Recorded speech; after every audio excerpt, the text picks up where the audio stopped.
Jairam Ji ki to all. I'm reading out from the 3rd chapter of Tuning with God. The title of the chapter is God, Formful or Formless. Bhaisaab writes, God is by nature both formless and formful.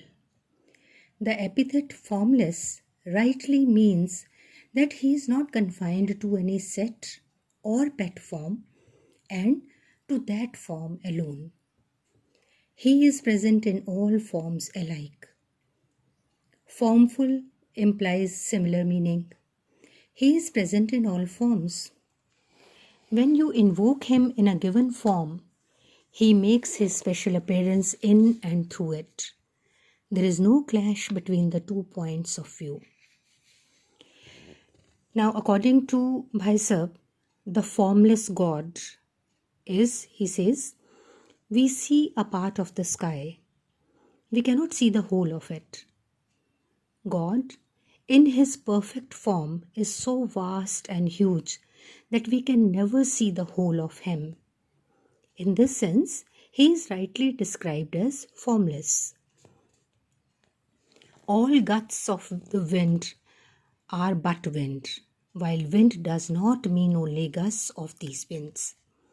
All flames of fire are fire, while fire does not mean only these flames. All forms are thus the forms of God, but it does not mean that God is confined to these forms alone. He exists beyond them too, and is thus beyond our ken. In this sense also, he is formless. Now, writing on the formful God, Bhaisaab writes, he says, all forms are the forms of God. God in every form is out and out as powerful as the formless God. A spark or flame of fire has the same power of burning as the fire itself. Similarly, the difference in degree of divinity matters but little. If one grows the vision to see him, one can see him in form everywhere. Now, these are the 2 things that he has talked about. His take on the formless God and the formful God. He is there in the form of his holy names. He is there in the form of his incarnations, in the form of their idols and pictures. He is there in the form of the chosen ideal or the deity or image one adores and attends on. He is there in the form of saints and scriptures.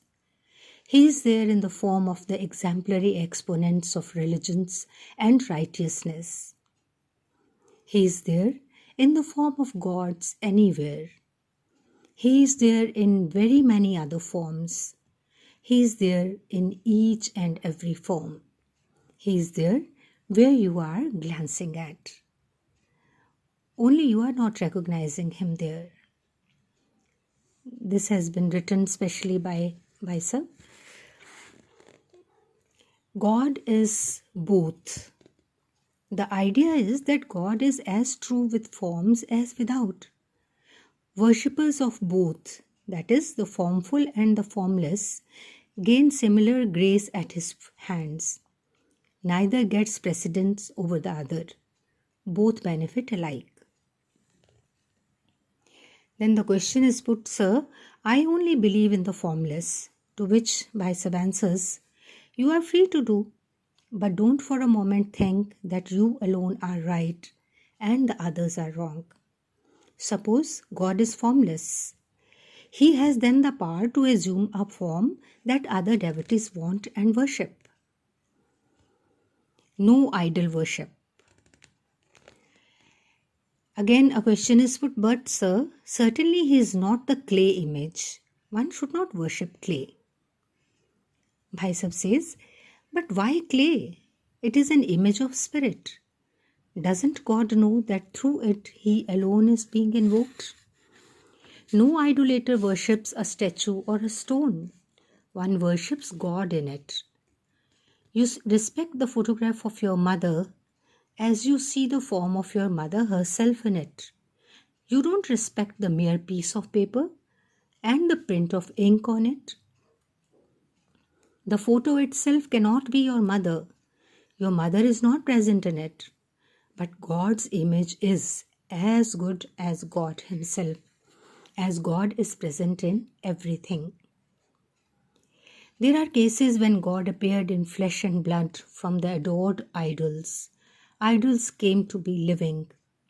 They talked and walked with the devotee, with charm and cheer. If you go through the life stories of love-lost devotees, you will come across any number of such examples. Until 1965, when he expired, Ronald Nixon, a university lecturer and later an announcer, came to experience this. The case of Mirabai is widely known in this context. Please understand that you too believe in some form of his form. Otherwise, you would not bow to your scripture or place of worship either. In bowing to that, you are bowing to God in that form. I repeat, this is almost summarizing it. Please understand that you too believe in some form of his form, the God's form. Otherwise, you would not bow to your scripture or place of worship either. In bowing to that, you are bowing to God in that form. Returning to the main topic, Shree Bhaisaab said, when you believe that God is formless, you mean that He is not confined to a given form alone and that He is present in all forms. You don't mean that God is not present in the form in which others adore Him.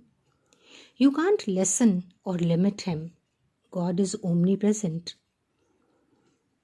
When you believe that God is formful, you no doubt believe that the same God pervades the entire universe, no less. In this sense, you too deem Him formless. Thus, both types of believers actually accept God in both forms. Only a broader vision, a clearer understanding is required. God is present everywhere. He can appear in any form through loveful devotion. And then what is a hallucination? Devotees see God in the form in which they had all along imagined Him. They hear God speaking in their language. Doesn't it show that God is a figment of their imagination, a hallucination? Otherwise, God should appear in the same form and speak in the same language to everyone everywhere. This is a doubt put to Bhaisaab, and to this he replies, why, dear brother, don't you take it in the right light? God can assume all forms. He can speak all languages.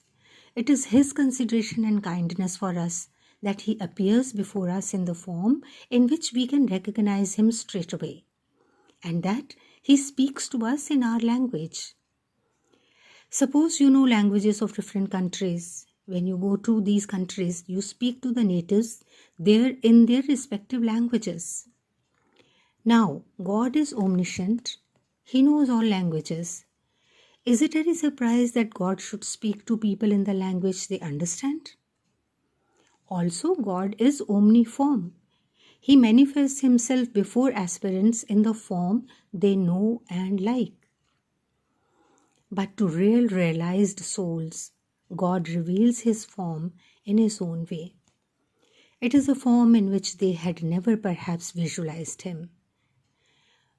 When asked to describe the form of God, they said it was ineffable.